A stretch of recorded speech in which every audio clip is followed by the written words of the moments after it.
La Revolución Mexicana marcó un antes y un después en la historia del país, pues este suceso repercutió en la esfera política, social y culinaria.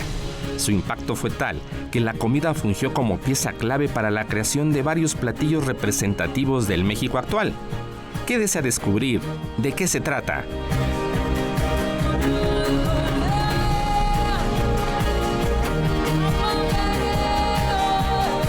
Hablar de la revolución es hablar del porfiriato, ese periodo de tiempo en el que Porfirio Díaz gobernó durante más de 30 años y destacó el papel de las artes y ciencias. Además, enalteció el refinamiento y gastronomía francesa. La cocina de ahí, de esa época del porfiriato, era muy afrancesada.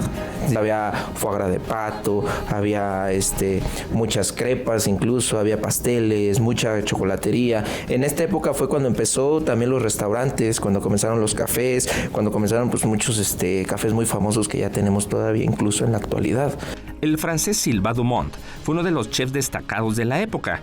Él estuvo a cargo de la cocina presidencial y tomó las riendas del banquete en honor al centenario de la independencia de México.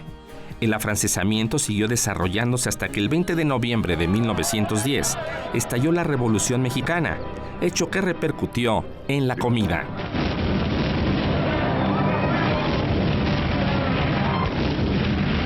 Conforme avanza la guerra, hay carestías. En 1915, por ejemplo, hay una crisis de maíz. No hay maíz en el país. Y entonces las fondas empiezan a cerrar. Muchos de los restaurantes de cocina francesa, de cocina italiana y de cocina inglesa van cerrando. ¿Por qué? Porque sus clientes, que era la antigua aristocracia porfirista, o están exiliados, o fallecieron, o simplemente ya no tienen dinero para asistir a estos festejos de opulencia.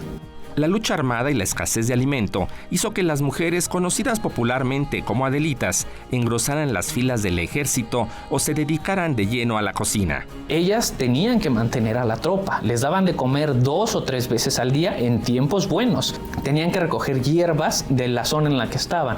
Podrían recoger quintoniles, verdolagas, epazote, para complementar los platos de leguminosas que cargaban ellas en los chiquihuites. Se dice que llevan incluso molcajetes, metates, un poquito de el comal, no podía faltar, y hacían sus cocinas improvisadas donde quedaran, ¿no? Donde pudieran, al lado de los árboles, al lado de las haciendas o en el desierto, en cualquier parte, o incluso arriba de los vagones de los trenes en movimiento, llegaban y cocinaban las mujeres ahí.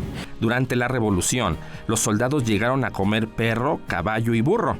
Sin embargo, estuvo muy marcado el tipo de alimentos que se consumieron en el norte y sur del país. Cada ejército tenía su particularidad. Es muy diferente hablar, por ejemplo, del alimento de la División del Norte, que ellos son soldados de los estados norteños en donde la ganadería importa bastante.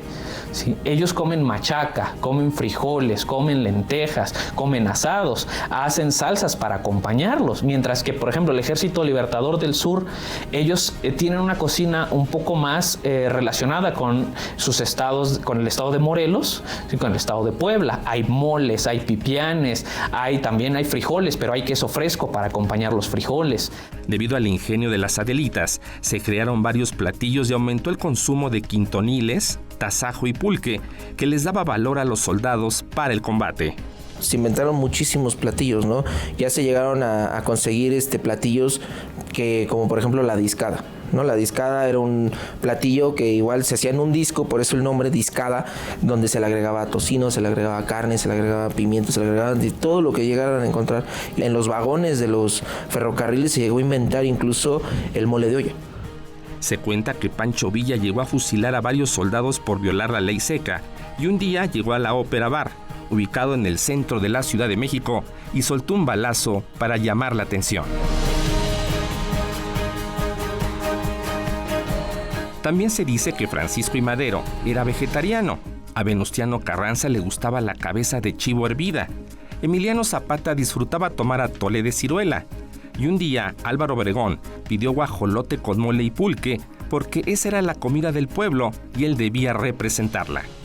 Aunque varios historiadores difieren, estos mitos populares forman parte de la cultura y ejemplifican la transición de lo francés a lo regional, lo cual cobra fuerza después de la consumación del movimiento armado. La idea de cocina mexicana después de la Revolución Mexicana ya está relacionada con lo regional. los restaurantes empiezan a vender huevos a las zacatecas, enchiladas a la potosina. Y entonces es en ese momento del contexto de la revolución en donde se genera la idea de que la cocina popular es la verdadera cocina nacional. Gracias a la creatividad de las Adelitas y la importancia que el gobierno sucesor le dio a la comida, los guisados mexicanos se convirtieron en una pieza clave que nos da identidad y orgullo mexicano. ¿Y usted ya decidió qué desayunar hoy?